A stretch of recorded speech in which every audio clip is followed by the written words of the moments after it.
Gente, olha isso, ele surpreendeu a todos na faculdade quando falou da Bíblia e de Jesus. A Bíblia, para qualquer intelectual, é um livro impressionante.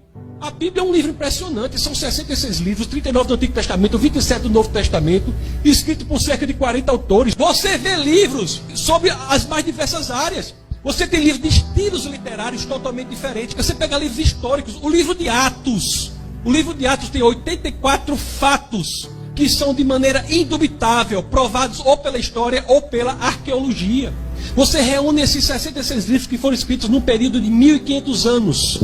1.500 anos, em lugares totalmente diferentes. Os livros de Moisés escritos em desertos, alguns livros escritos em prisão, alguns livros de Paulo. João escreveu o último dos livros, Apocalipse, na ilha de Patmos. Você olha para tudo isso e você não encontra uma só dificuldade que não tem uma solução razoável. Não há contradição real na Bíblia. A pessoa vai escrever um livro só. Eu vou escrever um livro mesmo. Eu tenho que revisar 1000 vezes, que eu acho às vezes problema. Eu sozinho pensando dia e noite, a banda fica pensando, ai meu Deus, eu acho contradição. O que eu vou falar de 40 autores escrevendo 66 livros num período de 15 séculos e você analisa, não há uma solução. Você olha para a pessoa de Jesus Cristo. Outra coisa que eu me impressionei sobre o cristianismo é a única religião do mundo que é investigável. Investigável. O que Paulo diz na 1 Coríntios capítulo 15, verso 14, é uma coisa impressionante. Paulo diz o seguinte: se Cristo não ressuscitou fisicamente, publicamente, isso tudo que a gente está falando aqui é vão. Isso é a frase em qualquer livro religioso mais corajosa que já existe. Porque ele está colocando todo o sistema de cristianismo com base num fato público que pode ser investigado historicamente. Você vai analisar a investigação histórica da ressurreição de Cristo. Eu posso falar aqui de análise textual, posso falar de vários argumentos a favor da ressurreição de Cristo. Inclusive até Gary Habermas, que dedicou a sua vida ao estudo das provas históricas da ressurreição de Cristo.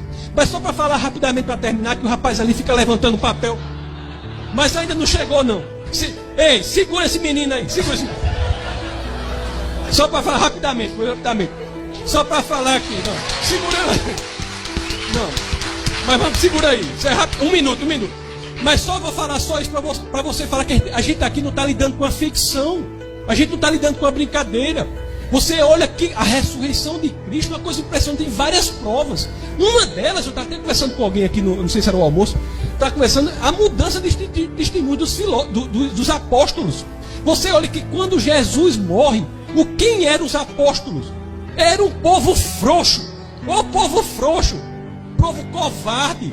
Quando Jesus morre, o que acontece? Pedro volta a pescar, tudo acaba, ninguém fala, aquele povo tudo frouxo. Morreu Jesus, todo com medo, não sei o quê.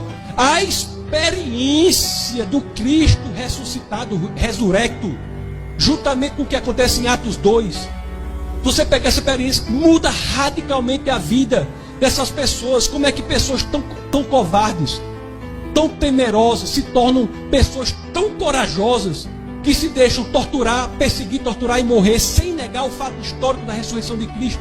Todos os apóstolos de Cristo foram perseguidos, torturados e mortos, à exceção de João, que estava preso na ilha de Patmos, onde inclusive escreveu o Apocalipse. Todos os demais foram perseguidos, torturados e mortos sem negar. Por que teriam feito isso se isso não fosse a verdade? O que foi que ganharam com isso? Cristo é a verdade. Eu estou terminando agora. Cristo é a verdade. Se você analisar, essa é a verdade. Se você analisar as duas palavras que a filosofia grega mais se debruçavam sobre, e a filosofia grega é algo importante, professor, porque qualquer outra filosofia que é feita da filosofia grega até agora não passa de notas de rodapé a filosofia grega. A filosofia grega se tinha duas palavras com as quais eles lidavam e eles pesquisavam. Uma era a verdade, que em grego é aletheia.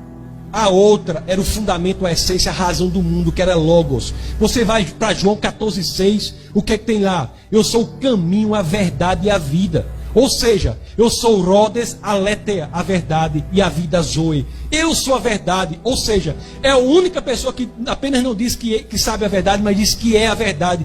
E nem os maiores críticos do cristianismo levantam a ideia de que ele era um lunático. Isso é impressionante.